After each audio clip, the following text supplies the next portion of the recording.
Good afternoon, everyone. We'll just give it a few minutes and let everyone come into the webinar, and then we'll get started.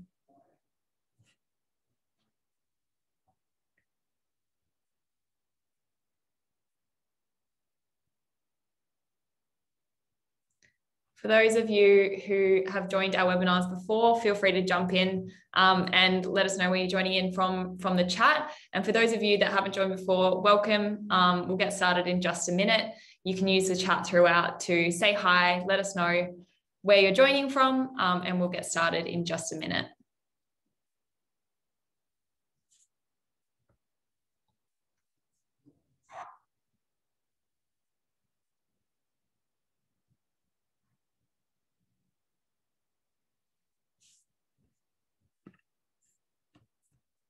Beautiful Central Coast. I think we're coming from Sydney, and I think a lot of Sydney-siders have made the move to the Central Coast recently. I had a few friends that moved up there. It's pretty sunny today here in Sydney too. Bris Vegas, welcome. God, there's some all parts of the country. I think I'd certainly rather be on a beach on the Central Coast. Yeah. Sydney CBD, just quietly.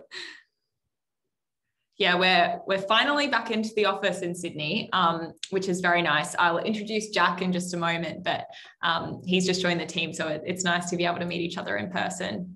Victoria, Tasmania, the longest lockdown city. I know, Melbourne. I can't wait to get down there, but I can't imagine how it must be for you guys. Hoping you get out very, very soon. All right. We might get started. We've got a bit of content to cover today. So just a little bit of housekeeping before we start. We've got the chat here where feel free to jump in, make any comments as we go. We'll be talking about some companies today and how they've been performing. So we'd really love for you to jump in and comment and let us know what you think as well.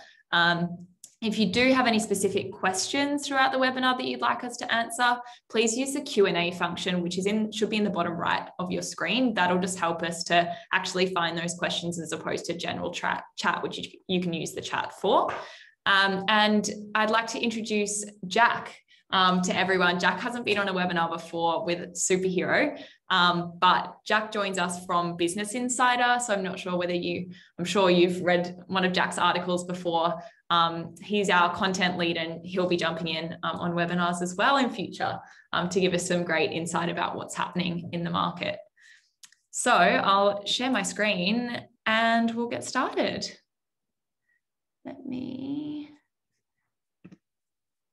Sorry, everyone. Just a moment.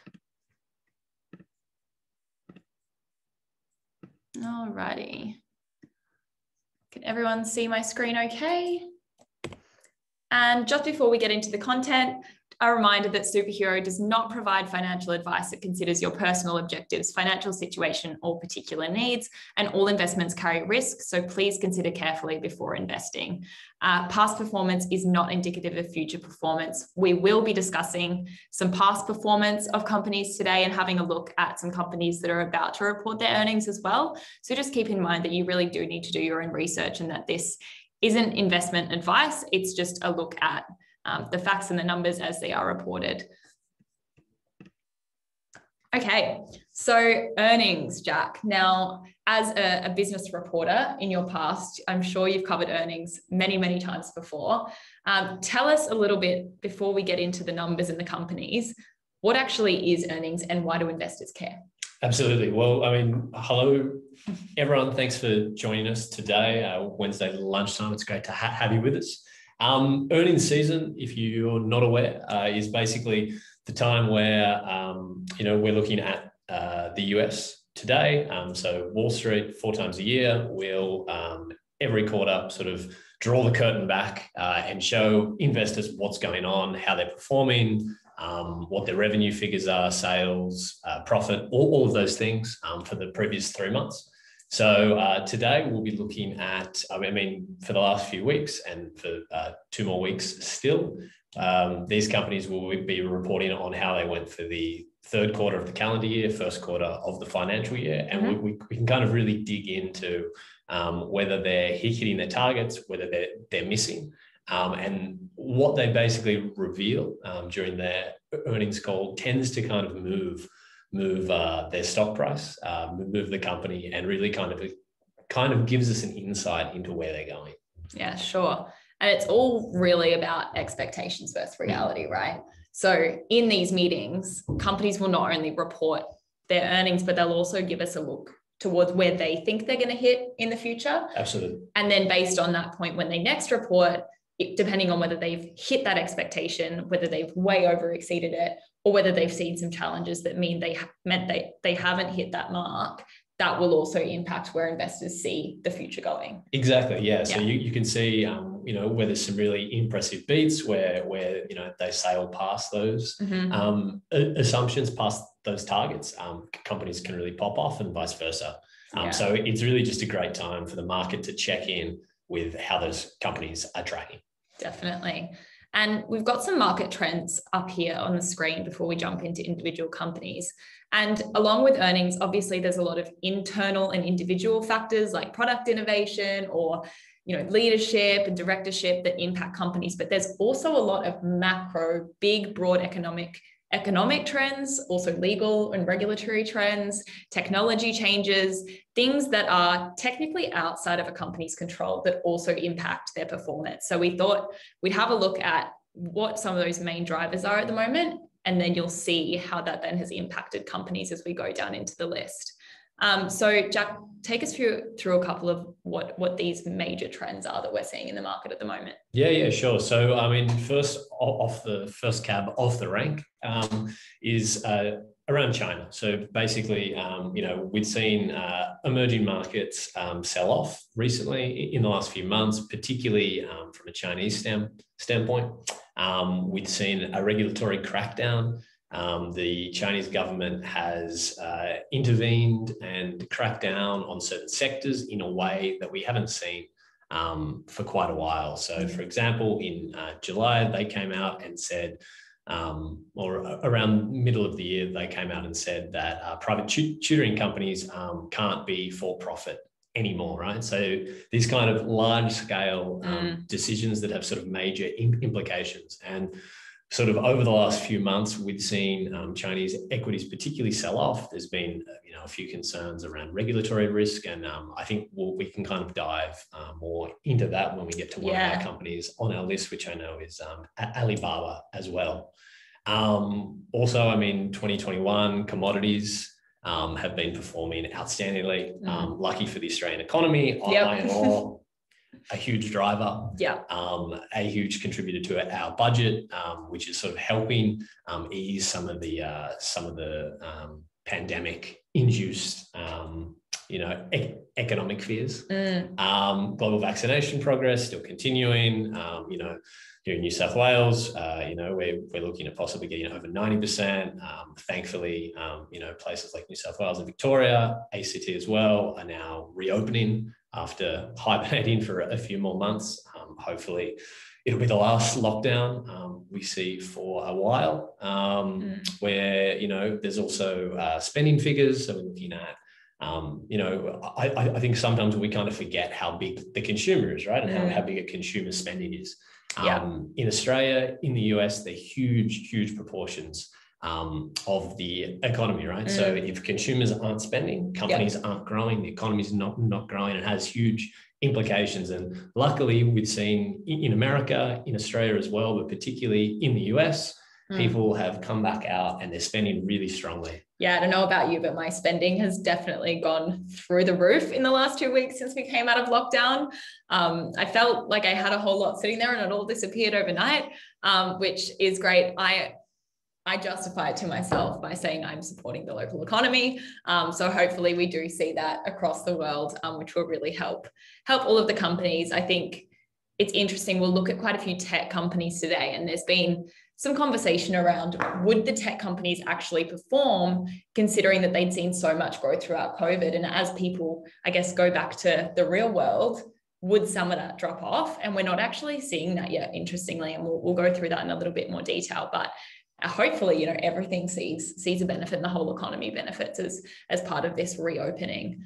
I think low interest rates and this is the last one here. Interest rates are still low, and they're to be kept low for the next couple of years. So I think while there are some fears that they will start to increase, and that increases a little bit of volatility in the market, as people are kind of thinking, will they rise? Will they not rise? At the moment, we are seeing interest rates staying low, but we are starting to see some inflation in pricing in the market, particularly in the US. I think there's been some news around prices of everyday goods becoming more expensive. Yeah, and I mean, something like inflation has huge ramifications, right? So we can look at something like building houses. You look at there's been timber shortages, huge demand for timber because in Australia and abroad, we're in sort of a construction boom, right? But if that timber costs, 10, 20% more, those prices get passed on. It becomes more expensive to sell a house. House prices, prices of new homes increases and so on. So something to certainly watch out for, but keep spending, Rach. That's what we need. That's what the economy needs. Thank you, Jack. Yeah, that's all the confidence I needed. All right. So we'll just take you through very quickly as well what we've seen in the performance of the entire market in the US over the last couple of months. So you can see there, this is a 6-month chart for both the NASDAQ 100 and the S&P 500, quite similar in how these graphs look. So we did see a little bit of a sell-off throughout September due to some of those inflationary interest rate kind of fears around that, but they seem to have rebounded. And I think a big part of that is because earnings are starting to come out, and these companies just seem to keep growing despite some of these fears. So we have seen a little bit of a bounce back throughout October as companies are really showing that their growth is continuing. I mean, Tesla, we won't go through them in detail today, but they just hit the $1 trillion mark after a large order came through. So definitely some growth that's continuing there. Congratulations, Elon, if you're watching. Even richer than he was yesterday. Exactly. Wonderful figure. All right, Netflix. This is the first cab off the rank, having announced their earnings on the 19th of October, 2021. And we have a little bit of a poll as we go through this one. So I'll just see if I can launch it. And the poll is, have you watched Squid Game? Squid Game was, I went to Facebook. We don't want to do that yet. Staying on Netflix. So Squid Game was the real highlight for Netflix over the last quarter. It was viewed by 142 million households in the first 4 weeks, which was the largest series launch in Netflix history. I think the one before that was Bridgerton. I think Bridgerton, yeah. Haven't seen it. Squid Game, a little more my speed. Yeah, isn't that funny that the two biggest series ever are very, very different? You couldn't find more different series. Very much so. But it's clear, I think, that Netflix have this global appeal. And I mean, I love the fact that they are promoting content from all around the world as well. I think we got a real insight through Squid Game as, a Western nation into somewhere like Korea. So I love what they're doing, and obviously the world is too, and therefore the market is. Something that we talk about often at Superhero is that the finance world has for too long stayed financy, and that we actually need to look at finance and its shares from a real world perspective. I mean, I just think Netflix is the perfect example of that. Yeah. You know how many of your friends were talking about Squid Game. You can see how it's taken over TikTok. You can see it all over YouTube. And that really shows through in not only the views of Squid Game, but the subscriber growth, revenue growth, and everything that goes along with that. Jack, what are your thoughts on Netflix? Yeah. I mean, you've summed it up.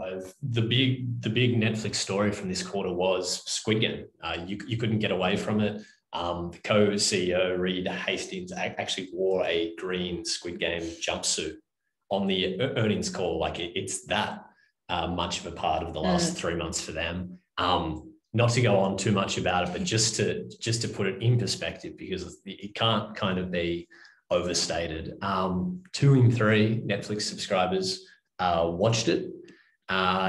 Netflix has something called an impact value, which they get through a very strange calculation, which no one's really quite sure of, but they basically valued it at $900 million which is astounding. They reckon they got 7 million new subscribers from it.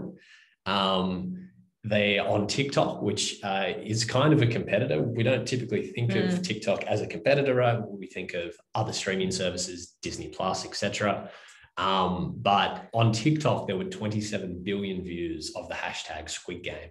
So it kind of shows this sort of broad cultural cross-platform kind of reach that this franchise has had. Well, it's not a franchise yet, but we can assume that. I think it's already been renewed for season 2, or there's some talks happening. Definitely. So, and I think that's kind of a part of the story that probably hasn't been explored as much. This idea that for Netflix, one of their kind of key problems has been creating sort of franchises and licensing, right? Exclusive content. Exactly. Yeah. So they've got really into original content creation, which is phenomenal. I know Squid Game was shopped around for a number of years and rejected, and has had great success now.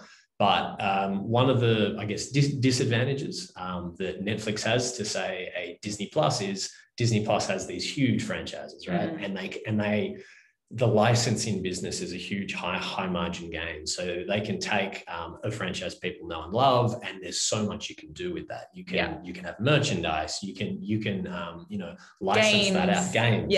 Games. Clothing, everything. So it's a huge market, and there's a lot of growth there. And that's something Netflix previously has sort of struggled to capture. But with Squid Game, I think we're certainly going to see a lot of interest in trying to build that out. And when you've got 144 million people having watched it, 2 in 3 Netflix subscribers, they would be mad not to. Yeah, definitely. Interestingly, only 40% of you have seen Squid Game. So a little bit lower than the average there, guys. If you haven't seen it, I was going to say I would recommend, but if you don't like gory content, probably stay away. I wasn't quite sure what to step into, but then I got hooked and had to finish it. Maybe check out Bridgerton. Yeah. It's still available. And definitely no blood.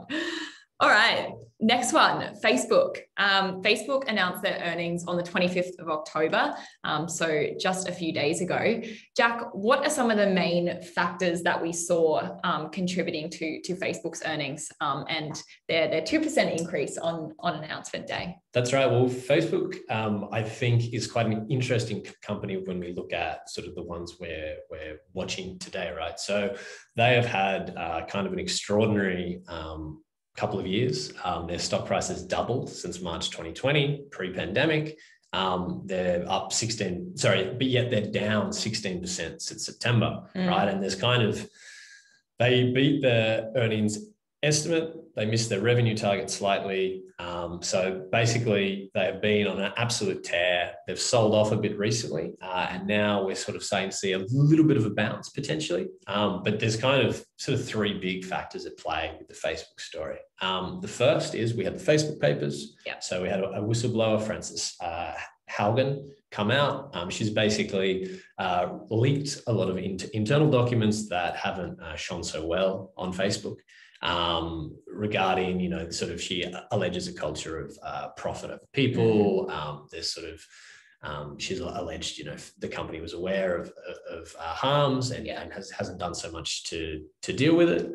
And so there's this story going on, which has increased sort of the regulation risk for Facebook, right? Yeah. And there's always this concern that because Facebook is such a widely used company, we all use it. They own Instagram, WhatsApp, Facebook, clearly.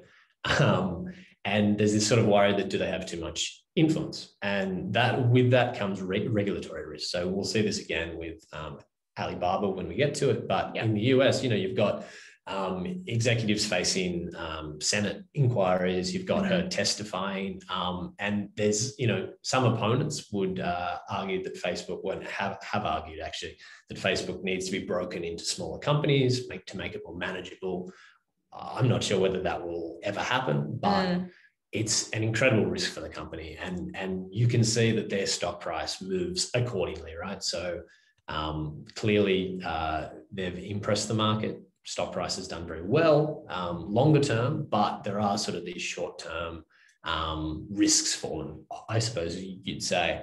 But we also have sort of two other kind of big trends here. One is they've kind of lost some of that younger demographic, right? Yeah. So I think teenage users has declined about 13% in the last couple of years. It's projected to decline by about 45%. You've got TikTok, which is just, taking the world by storm, stealing users from them, and Facebook sort of struggling to capture that market, right? Yeah, it's so funny. I think when we were teenagers and younger, Facebook was it, right? I mean, even before then there were other platforms, but Facebook really was where it was at. I can remember worrying about how many people were going to like my profile picture or how many people were going to say happy birthday to me on my wall. I think I had my birthday the other day and I think I had 3 people comment on my wall. So it's very clear, but a lot of people texted me, guys, but I'm still just as popular, but it's funny that change in behavior as obviously we get older, but also as younger people have really stepped away from Facebook as a platform. I know I still use the Facebook app for events and that's about it, and more personal messaging, but it is interesting to see that shift to platforms like TikTok, where, video content is really becoming super important. Absolutely. And I think that kind of, the way that we use it as well, like people in, our kind of demographic, for example, use Messenger far more heavily than they perhaps use the Facebook app itself. Yeah. And you see, people's parents coming to it, right? And the average age of Facebook users is ticking up. Zuckerberg has come out and said, he really wants to target the 18 to 29 age group, but has kind of acknowledged that there's a lot of work to do. It's going to be a process over decades, basically. The other sort of big trend that, we need to kind of talk about when it comes to Facebook is sort of their pivot into the metaverse, right? So this kind of catch-all sort of digital world where, we will build products and a community online in a way that we haven't really seen. Facebook kind of sees its future there. The company is expected to announce this week that it's going to rebrand rather. So Facebook, the platform, will remain Facebook, but the parent company will change. We're not quite sure what it'll be called, but we imagine it'll reflect some sort of broader mission. But, Facebook's hired 10,000 people in Europe to build this metaverse.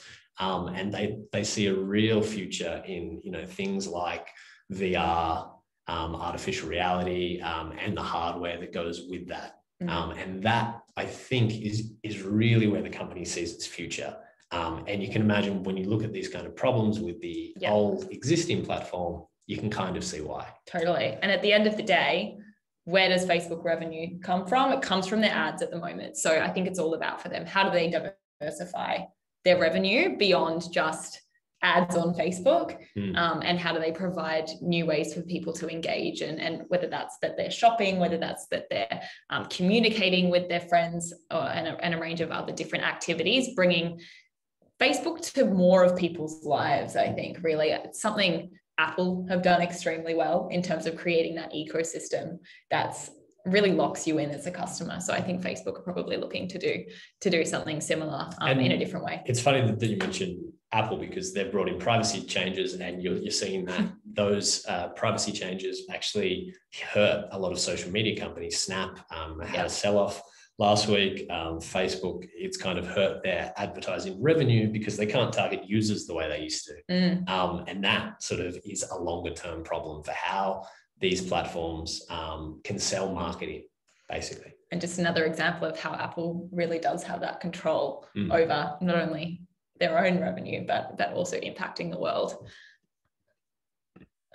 So we'll move on to another tech giant now, and Microsoft. I don't know about you, Jack, but when I think about the super innovative companies, Microsoft isn't really one that comes to mind as a consumer. I think my history with Microsoft was kind of more on the hardware side, or Office 365 that we use, but there's actually a lot Microsoft are doing under the cover, and a lot of kind of commercial and cloud-based systems that they provide, a lot of B2B or business to business type products and services. So I thought it would be a really good one to look at because it's probably a little bit less obvious as a key growth company, but some really strong revenue growth in particular areas for them. Yeah. What are we seeing from a Microsoft perspective? Yeah. I mean, I couldn't agree more.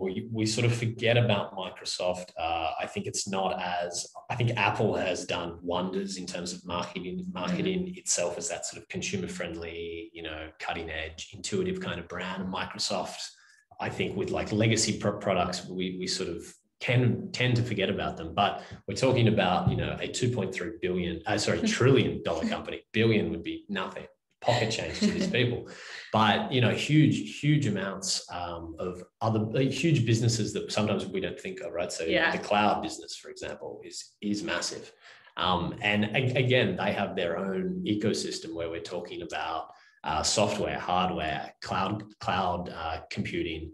So many different things. We can talk about gaming, the Xbox, and those sales revenue from Xboxes, I think were up about 166%. And yet there are also problems, and, we can get into these with some of the other companies, but with supply chain issues. So in terms of, sales and revenue, Microsoft really in this earnings call kind of was suggesting that Microsoft 11, the software platform, is going to be sort of a key driver for them, but flagged that there were problems with shipping out Xbox units, PCs, and that would kind of hurt them over the next 12 months as well, which is sort of a story hurting so many companies, but something to watch out for.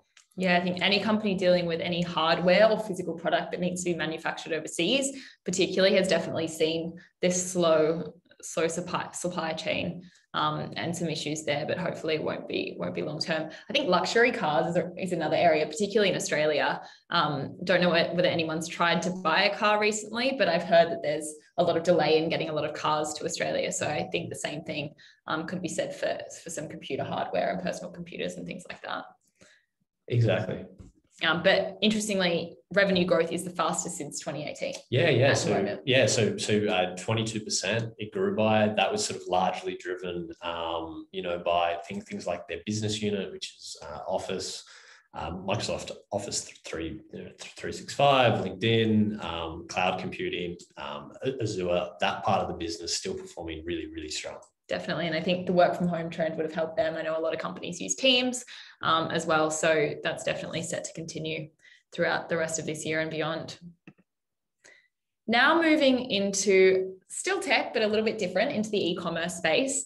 Another big trend that we saw throughout 2020 and 2021. The share price is up quite high there this year. We're looking at year on year 37.36%. Now, Shopify haven't announced their earnings for this quarter yet, so it's coming up on the 28th of October, so it'll be our night on the 28th of October. But we thought we'd just look at some of the trends, what we might expect from them. So in the second quarter, Shopify reported that they were up 57% in their revenue on a year-on-year basis. So that is huge. I thought Shopify was already massive, but they just seem to keep growing. I mean, even Microsoft there, how long have they been around? And yet their revenue just keeps going up and up and up. So Jack, what are some key drivers, do you think, of Shopify's kind of incredible growth? And do you think this will continue? What are some of the trends that we're seeing? Yeah, it's amazing to see some of these businesses still finding, new growth and extraordinary growth. And if we look at Shopify, there are some really big expectations on just how, much they can capitalize on this e-commerce boom, right? So I think already, we're still waiting for the actual figures, but its estimated revenue is going to grow, is going to be up 50% on last year's Q3. And we'd sort of seen that e-commerce boom kind of work its way through the market, right? So, we'd seen in the US, online shopping, e-commerce is about 20%. So $1 in $5 spent in the US is online. In China, that figure's 25%. In Australia, for comparison's sake, it's about 16%. And what the pandemic really did is sort of bring this kind of boom 5 years forward. Australia, for example, wasn't expected to hit 16% until the end of until 2025, end of 2025, where we'd already surpassed that. So we're about 5 years ahead of schedule. Due primarily to this pandemic, everything online, and Shopify really is in an excellent place to kind of capitalize on that. So there's a lot of expectations that they will be able to show that, yes, we have, had extraordinary growth, and they've rolled out sort of a number of different features. They have their Shop Pay, which is their checkout, and that for them is sort of a key focus going forward. So it'll be interesting to see that come out of the earnings call.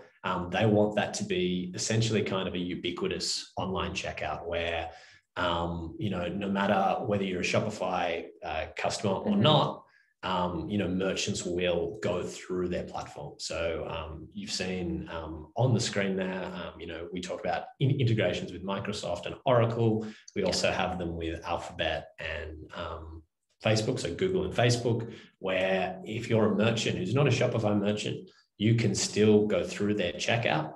And their idea is, well, if businesses are across so many different channels, if they use Google and they use Facebook and they might, have their own online store and so many other things, if they all integrate with Shopify, it kind of simplifies that process, right? And that's kind of where their goal is. And to be honest, it's probably a really good strategy. Yeah, they do see themselves as really building out this all-in-one, everything you need as a small, we think small business owners initially, I think, when we think about Shopify, but there are some very, very large businesses running through Shopify.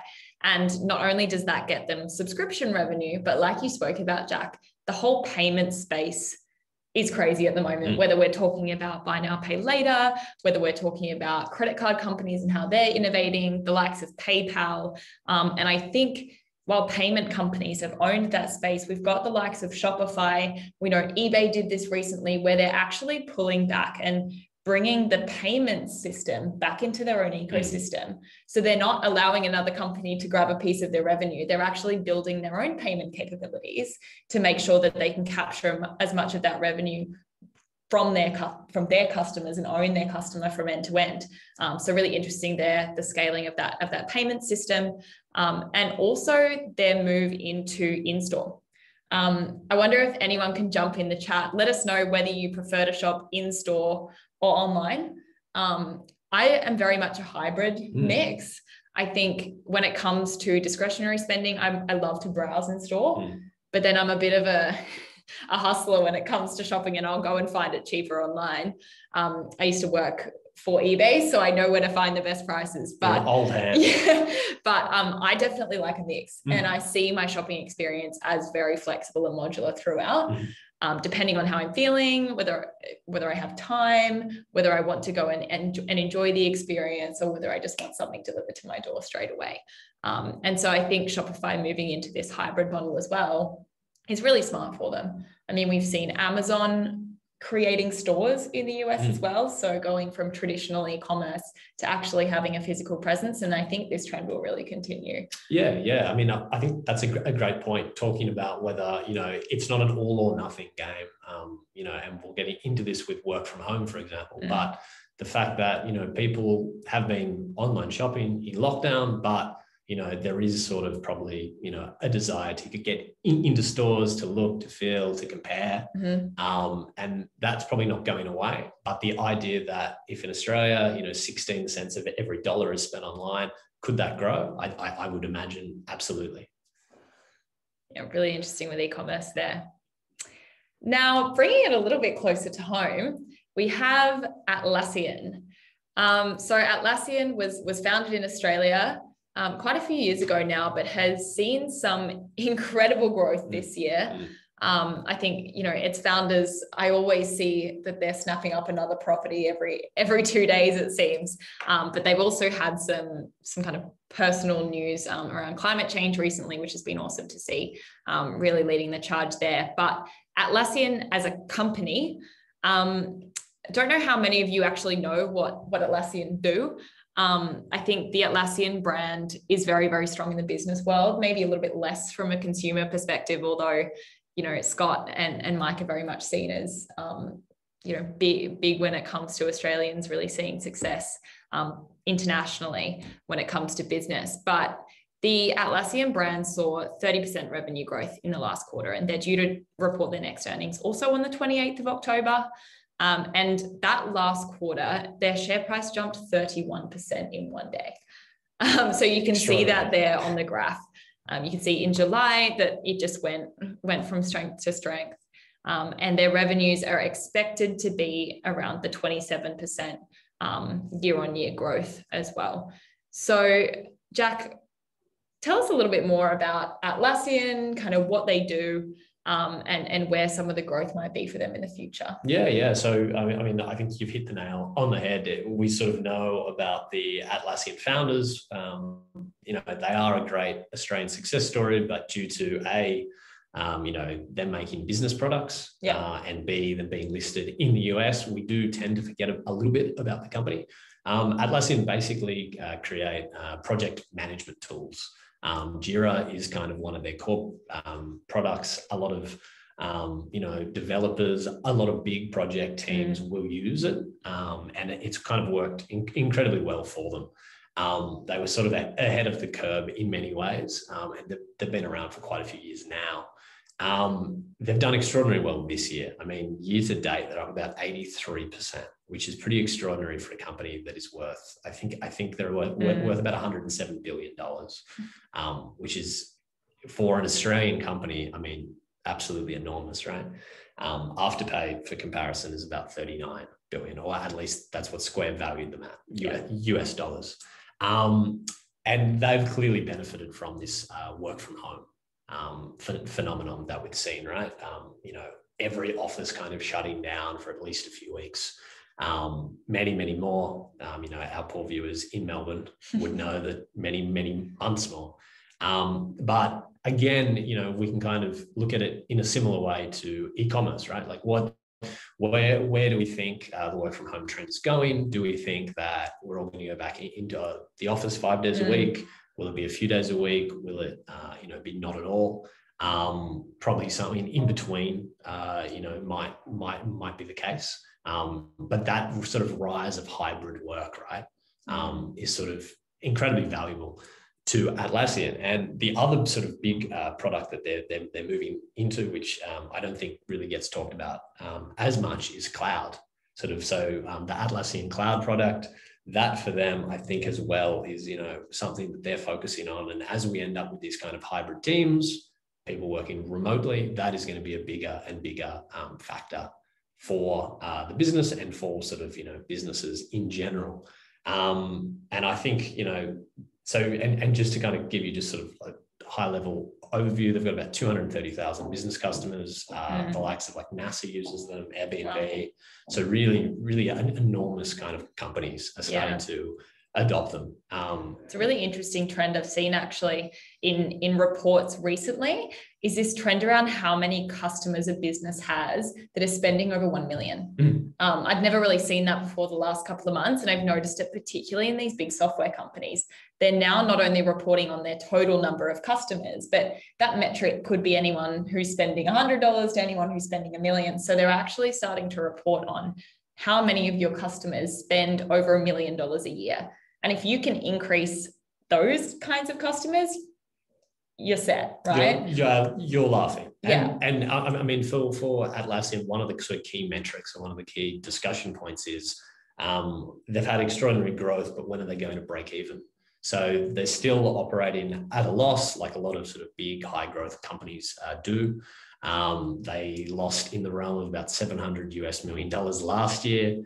Yet the stock price clearly suggests that they are one to watch, and they do have a lot of growth left. Atlassian says they will record a profit within 2 years.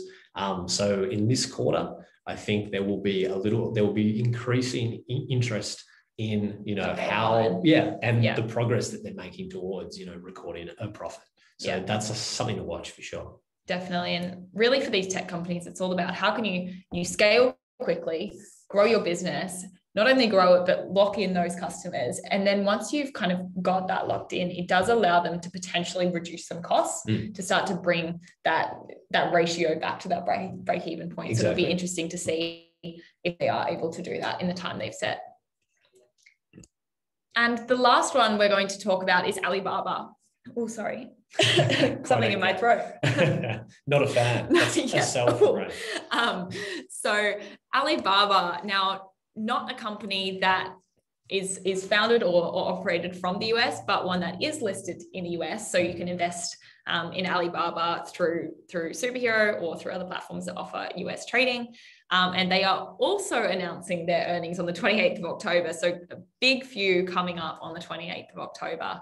Now, this one, I think most of the others that we've looked at have actually gone up in the past year. Alibaba has definitely not done that. So Jack, you told us a little bit about some of the pressure that has been faced by Chinese companies, and that's definitely been seen by Alibaba. Absolutely, yeah. Alibaba in that respect, is quite unique of the companies that we've looked at. They've had sort of an extraordinary few years, but the last 12 months has been quite hard for them. So we've seen, as I kind of mentioned at the start, and as Rach alluded to there, this sort of regulatory crackdown, right? So we're seeing the Chinese government, bringing all kinds of restrictions. For example, on gaming, they've restricted even the hours that teenagers can game during, being an hour on Friday night, Saturday night, this kind of thing. So really kind of measures that we probably wouldn't see in other parts of the world, to be honest. So we'd sort of seen, more broadly, we'd seen this kind of broad sell-off on the Chinese market. Some analysts would suggest that perhaps that has maybe been a little overdone. China, obviously a huge growth engine for the whole world, for Australia particularly. And you do have these enormous kind of companies like Alibaba, where they are looking down sort of, they're looking at kind of, they've had quite a volatile last 12 months, but are they oversold? Are they not? This earnings call will be really interesting to see, well, how have they been affected, and can investors kind of see through that regulatory risk? But, we see even things, with Alibaba, you've got a billionaire founder in Jack Ma, one of the richest men in the world.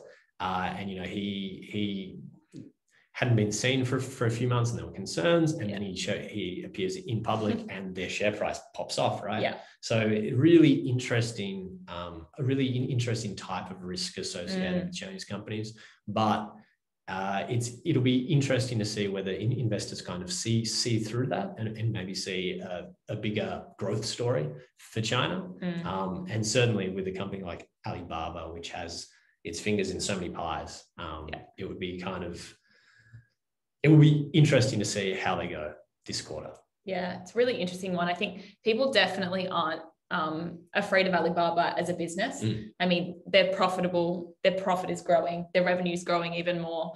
It really is that fear around what is going to happen, how much control does the government have on their business operations. And you can see there that even a sighting of the founder really does impact the share price a lot. I think some people think of it as an opportunity to get in at a cheaper price than it was, at the start of the year. But there is risk, obviously, that is associated with that and the unknown as well. So really interested for that one coming up. It's really interesting to sort of consider that, right? From a business perspective to a macro perspective. And one of the business opportunities that Alibaba sees, for example, is in cloud computing as well, right? So it's about... Seems everyone's going into cloud computing. It's one of those things that we thought was a buzzword 5 years ago, and it's just an enormous business. But they're opening up data centers around the world, in South Korea, in Thailand. It's about 8% of their business, but they're really looking to grow that. And since their stock price has halved since October last year, is it a buy? It's a really interesting conversation to be had around Alibaba. Definitely. All right, I think that pretty much brings us to the end of what we're going to go through today. There is some articles on our website if you want to go and have a look, some more at some of these trends that we're looking at, or on our Instagram as well. We're posting daily updates of what happened overnight in the markets, who's reporting their earnings, who's performing, new IPOs coming up as well. So Instagram is a great place to go if you do want those daily updates at Superhero AU. If there were any questions, feel free to pop them in the Q&A function now. I'm not sure. Did we have any there, Jack? Seems like we've done too good of a job. That's it. I mean, too comprehensive in my overview. But yeah, I mean, thanks for tuning in and watching from wherever you are. It's been great to sort of keep an eye on earnings season and cover it on site. And yeah, if you've ever got questions. Oh, I think there might be one in the chat. How can I learn about the fundamentals of investing, please? Well, so all of our previous webinars are on YouTube. So we have a YouTube channel. And if you want to go, I think if you type in Superhero AU, you'll be able to find it. And we have some essentials webinars there. Firstly, on how to trade with Superhero, but then also an investing essentials webinar that explains a little bit more about the fundamentals of investing. Some other great resources. We do have articles on our website, on our Learn page as well. And then some other great resources include the Money Smart website, one that I often use. CanStar have an investor hub where there's a bit of information as well. But Money Smart's great because it's a government website. So I definitely recommend Money Smart, or the ASX also have kind of starter investor courses where you can step through step by step. Hopefully we'll get more and more education as we go, but definitely YouTube, our website, the ASX website, and Money Smart would be the key resources to learn about the fundamentals. Absolutely. Alrighty, I think we'll leave it there for today. We won't take up any more of your time. But thank you very much for joining us. We really hope you got something out of it. Feel free to leave any feedback. We'll also put this up on YouTube, and you can always email us at hello@superhero.com.au if you do have any further questions or feedback. We're always very, very happy to hear it. So have a lovely rest of your day. See you later. Bye.